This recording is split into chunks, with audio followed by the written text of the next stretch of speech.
Eddie Gonzalez with us. He was like, man, sorry I missed last week's show. I was like, man, it's good, bro. I was in Vegas. It didn't bother me a bit. Yeah, It didn't. I was my out man there had a listening Fat to Eddie Tuesdays in his Gonzalez hand. He fight. did not care. Oh man, I was out there to see your boy. I know you're not a fan, man, but Kendrick and SZA put on a show, bro. I keep hearing that. I'm not gonna lie. I keep hearing that. I know that's not your bag, but whew, that show was spectacular. I enjoyed the last SZA tour. I love SZA. I always will. But SZA's I a definitely rock keep star, hearing that man. the show is crazy.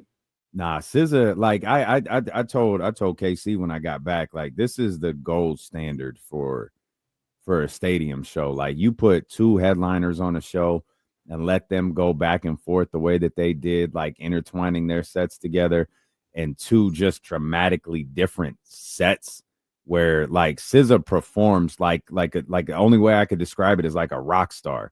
She is yeah, she's fire, man. She is absolutely amazing.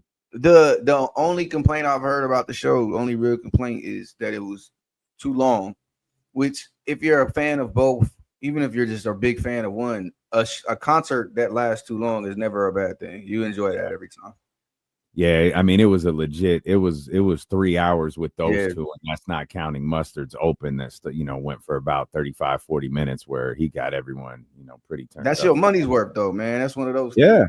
Yeah, and that concert wasn't cheap, so I'm glad it didn't end Exactly. early. Yeah, that concert was not cheap.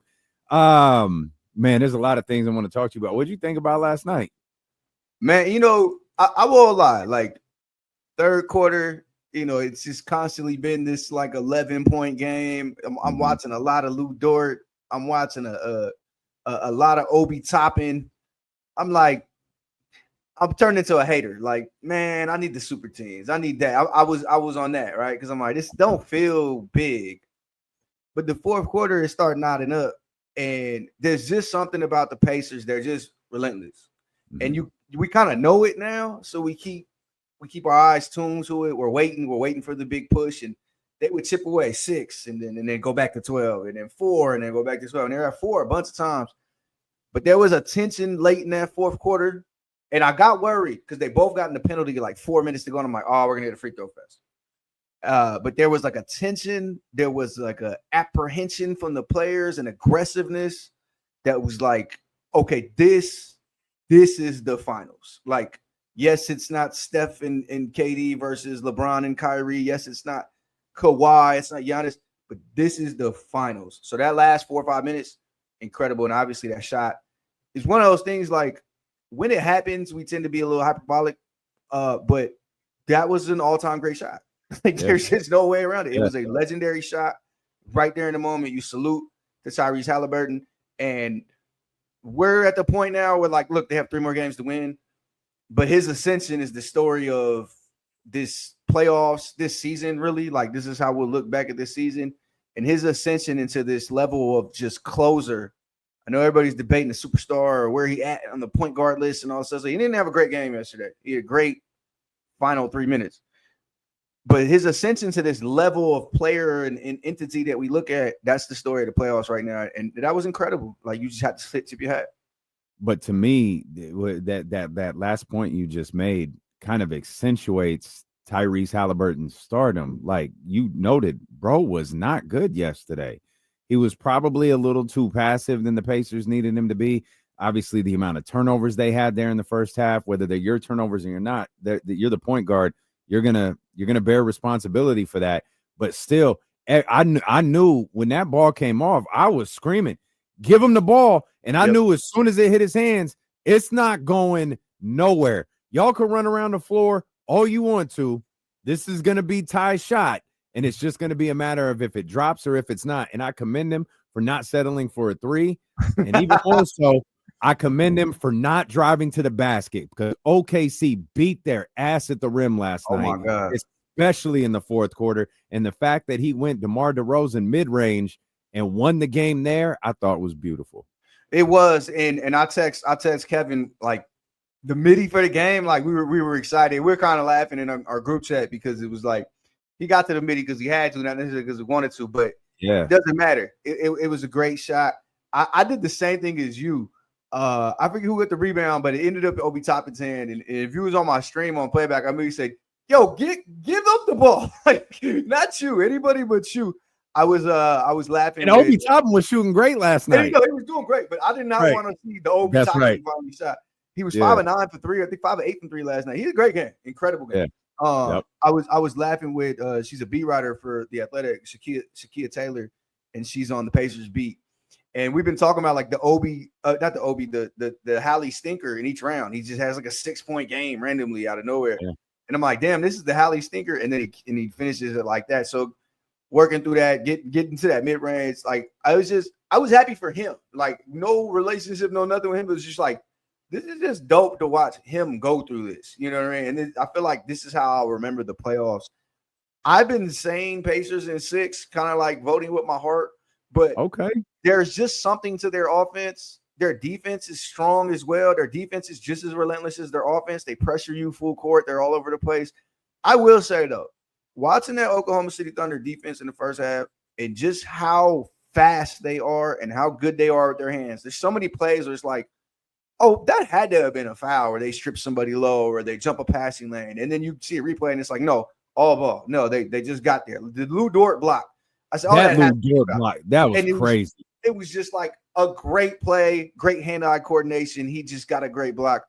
But, man, still in the split in OKC, that opens up the possibilities of this series. Now, if they leave out there 2-0 like they did in New York, oh my goodness, we have a new era upon us in this league. See, that was you were talking about watching them do that, watching them walk it out. I mean, we use this phrase all the time. Tyrese used it last night on SVP. He's like, we just walk those guys down. Like we walk our opponents down. We know, if we're at 15, get to 10, get 10 to 5, get 5 to 0, and we'll go from there. To see them do that against OKC is spectacular. Yeah. But to see them do it again, like if you're Mark Dagnall, you're SGA, you're the Oklahoma City Thunder, this is their marker. Like just like OKC's marker is running away with a game. And there were so many points last night where it felt like the Pacers, they hit like 4 or 5 game-saving shots. Like, all right, if they had missed that one, that would have been it. But they hit the 3, okay, the lead didn't go to 15, it stayed at 12. It didn't go to 12, it stayed at 9 or whatever. And they were able to fend off what OKC does well, and OKC wasn't able to fend off what Indiana does well. And I don't know how Indiana has been able to do that so many times this postseason, but their marker this entire postseason has been coming back from these ridiculous fourth quarter deficits, putting doubt out there, and then ultimately winning a game. Yeah, I would love to know what their conditioning routine is for that team, what their regimen is, what they're doing in the preseason, what they do throughout this, because they just don't tire. And, I seen a lot of people mentioning that the Thunder went 11 deep last night. The Pacers went 10 deep, and everybody contributed. Everybody had a moment. Everybody did something. They kind of remind me of this like a boxer who's stalking you, and you just can't get him off you. And eventually you're just overwhelmed and you're just more tired than him. Or you get that in MMA too. Like some guys just have gas tanks that beat you more than their punches do. And they did it again. There was a couple plays. It was in the last, I think, minute, maybe 2 minutes. Shea tried to like dribble break down Nembhard, and he just couldn't get past him. He couldn't get a shot, and he just gave it to J-Dub and moved. And J-Dub ended up taking a terrible layup that was the play where Pascal Siakam almost got the rebound on his replay. But it was just like, it was just a tired play. It was just like, yo, we need this bucket from you, Shea. And he's just like, I need it. I need a second. The shot he ended up missing right before Shea hit his, before Halliburton hit his shot was short. It was leaning, fading, short. Yep. Those guys look tired late. And it's just, at some point, what the Pacers do isn't a fluke. And I think we hit that point last series. And now it's just like, this is just what those guys do. You got to play 48 full minutes. Some games you're going to have to play 53 full minutes. The Pacers are going to do it, and you're going to have to do it too. I was watching, I said on my stream, hand to God, in that first half, I said, yo, these guys have 15 turnovers, and they're not getting blown out by 800 right now. Mm-hmm. I think they're going to win this game. Once they figured out they're going to win this game, they only have 4 turnovers in the second half. They calmed down. They started hitting their big shots, started hitting their threes. Like you mentioned, some of those shots, they were hitting just timely shots late. It's like Neesmith hit a shot, was like, yo, they needed that at the end of the clock. And he just spun around and threw it up and he made it. Miles Turner hit a bank shot that was like crazy. They Yeah. had to keep it within 3 and need a bank shot. The Nembhard 3 we keep watching, that was just like, it was just a guy like, I'm gonna shoot it. Like, I don't care who's guarding me, I don't care what, I'm gonna shoot it. Shea actually did a great job. Everybody's laughing at him. Shea got a good hand up. He stayed with him. He just made a crazy shot. That team is insane. What I love about this team is they are a consummate team. It's 5-10 dudes just contributing on both sides of the court. They were attacking Halliburton late, and you could say he's the defensive weak link on that team, but everybody's working on that team. Halliburton and Pascal Siakam included. It's fun watching them, man. Like I said, I was hating in the third quarter. Once it tensed up in that fourth, it was fun watching. I'm excited for game 2 now. Yeah, you mentioned the turnovers in the first half. I had to watch, or I watched part of the game. I had to listen to part of it on the radio going to the TV studio, and watching it, it's just like, man, they're just crazy with the ball right now. But you're seeing the game in like full perspective of like, yeah, okay, OKC didn't really get anything out of that. The game just kept living around like 8, 9, 10, 11. Then I get in the car, and it's like, it felt like the Pacers were losing by 30 because every play, like every other play, they were turning the ball over. And maybe you're like processing, like audibly what's happening in this game and not recognizing that OKC isn't scoring off of this. And when PJ, I remember I went to get out of the car, like, man, what is this? PJ was like, yeah, it's a 9-point game with such and such time. What? They just turned the ball over 4 times. How is it a 9-point game? But for the Thunder to not do something that they did so well this season, and that's capitalizing off of people's turnovers or capitalizing off their opponents' turnovers, man, that was a huge plus. And you mentioned those 5 turnovers in the second half. That 3 ball fell at a greater rate for them. A lot of things went right for the Pacers last night, but I'd make the argument a lot of things didn't. And they have I know OKC's feeling like they could set up a good game plan for game 2. I know Indiana feels the exact same way. Yeah, that's kind of my takeaway from the game. Like, in a lot of ways, they won a game they shouldn't have. They had to pull, they had to snatch it from the jaws of defeat. Whereas the Thunder, you look at the Thunder, like we feel like we played great. Shea had a great game. We didn't exactly spread the points around. But Shea had a great game. We were up big late. We were up 15 in the fourth quarter. Like, this is what we wanted. Our defense was 20 turnovers in the first half. Like, what more can you ask for at that point? For those dudes to still win that game, if you're the Pacers, you got to go, yo, Hallie will be better next game. We'll shoot better. We'll take care of the ball better. We'll be a more complete effort. But like, let's not make this a 5-minute sprint every time we play. And I like where we're sitting. And that's exactly how I'm seeing it too. And, I'm sure the Thunder are like, look at what they had to do to beat us. The Pacers are like, look at what they had to do to be close to us. Look what they had to do for 38 us from SGA last night. So it's fascinating. I'm super excited for this series, like way more than I was in the middle of the game. And one thing, like, to get on my pedestal real quick, all this small market, big market, superstar, I don't know why we care about that stuff as basketball fans. Like, I don't know why we turn into marketing experts and we do this, that, and the third. It's weird to me. When they throw the ball up, I don't care what market is playing. I don't care who they got free agents, and I don't care who got what shoe. I want to see good games. At the end of that game, like I said, I started the game saying, man, where's Jokic? Where's the superstars? At the end of that game, I was screaming and cussing in the air. So none of that matters. None of that matters. Dog was hyped too. Yeah, Dog was hyped for the game too. It just did the New York thing where it just started raining out of nowhere, like pouring. And he's like, what is this? He's supposed to be doing that out here. Ain't supposed to be doing that. You mentioned your boy a minute ago, KD. For some reason, he was in the news this week. Not him specifically, but his name was out there. And your man Shams Charania said there's 5 to 6 teams who have expressed interest in Kevin Durant. I'm sure the number is a lot greater than that. What's this offseason look like for KD? Because it seems to be he's not going back to Phoenix. Like, you've dropped some teams that you think he would be great on, but what do you think this looks like now that it appears to be heating up a little bit? Yeah, we've been talking every day, been working the wire, been talking to everybody, been talking to Shams and hearing kind of the noise of it. And we're at that point now where the draft is 10 days away, a few weeks away. The Suns have hired their GM, they've hired their coach, and they're ready to get to Willing and Dillon. And the first activity for the summer, trade Kevin Durant.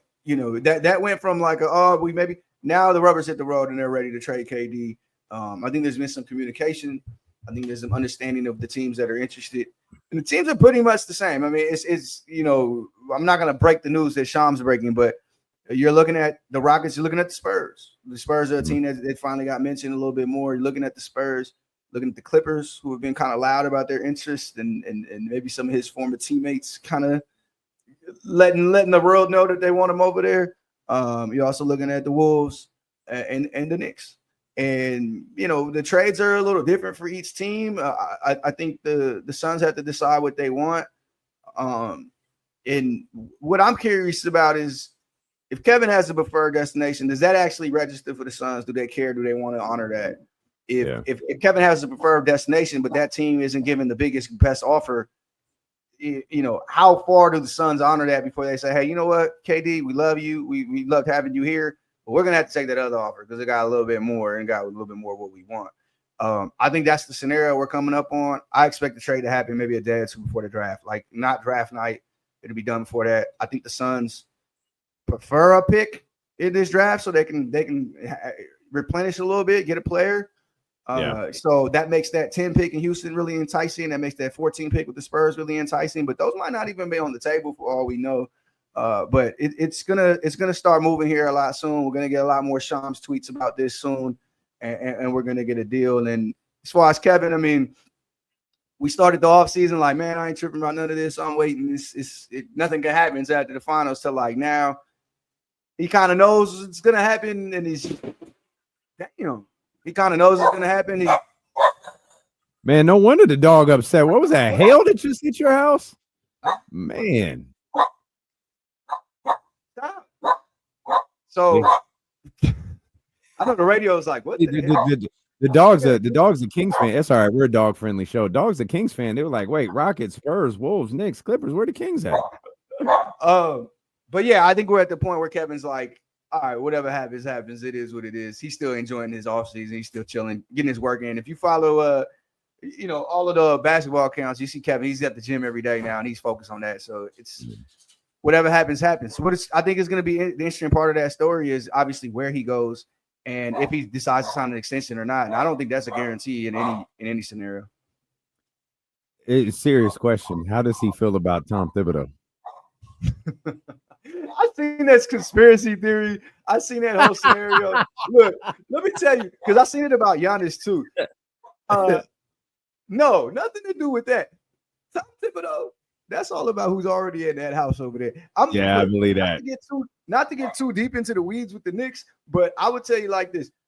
That's a little bit of a madhouse over there. So there's a lot of disgruntled people feeling away about where that team is at and everything that I deal with on a daily basis out there. A lot of them. And so I'm not surprised Tibbs is gone. I'll be very interested to see who's replacement is because you're stepping in a little bit of a circus out there. And I'm not sure that team, whether they get Kevin, whether they get Giannis, whatever they do this summer, that team might have maxed out this year. I don't know what more they can add and offer to improve upon what they did. They were 2 games away from the finals. And if you're getting fired for that, then, what is the expectation level over there? Yeah, I mean, clearly, like that contingent felt like they built a team. I mean, that we said this when the Mikal Bridges trade happened. That team was built to beat Boston. That's what they were put together to do, and they did it. Salute.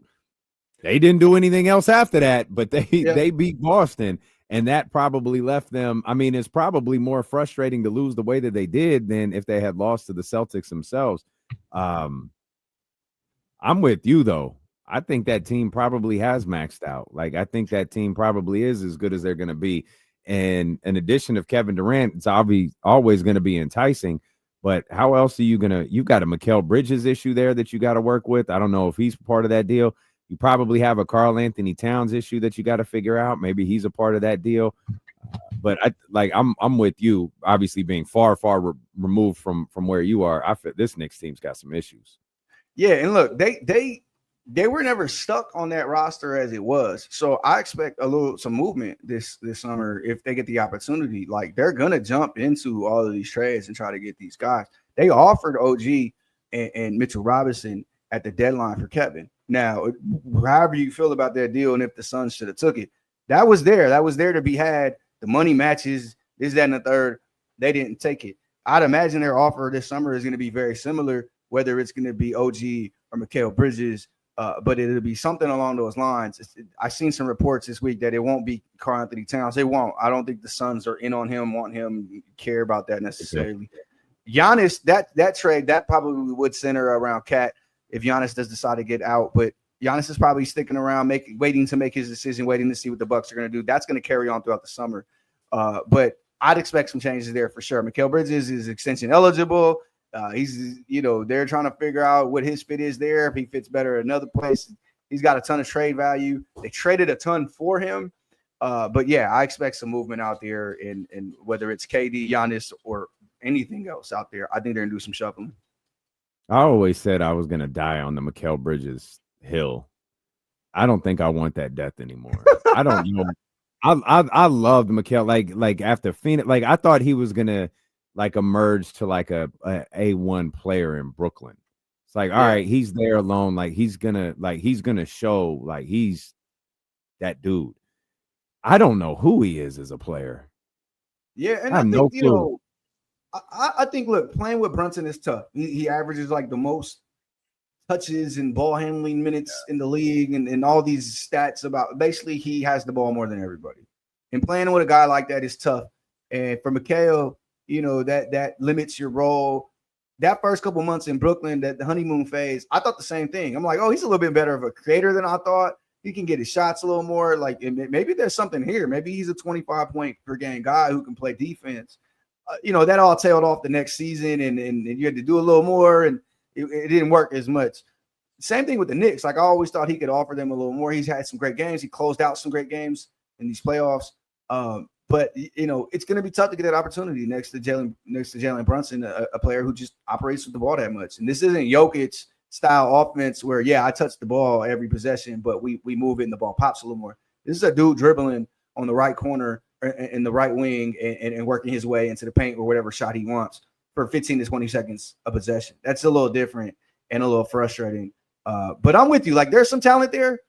5 first-round picks, $40 million a year talent. I don't know. I might be getting off the wagon at that point too. I love that I asked about Tom Thibodeau, and you know exactly what I was talking about. Of course. Twitter's funny, man. Twitter is absolutely hilarious. Man, we appreciate you, Eddie. I'm excited for this offseason. Sham said this might be, I think he told Pat McAfee, this might be the craziest offseason in NBA history. Yeah. You in on that? See a lot of names that could be potentially moved. We don't have no clue how the Celtics are feeling about their upcoming season. We know they want to get under the tax. They want to shed some salary.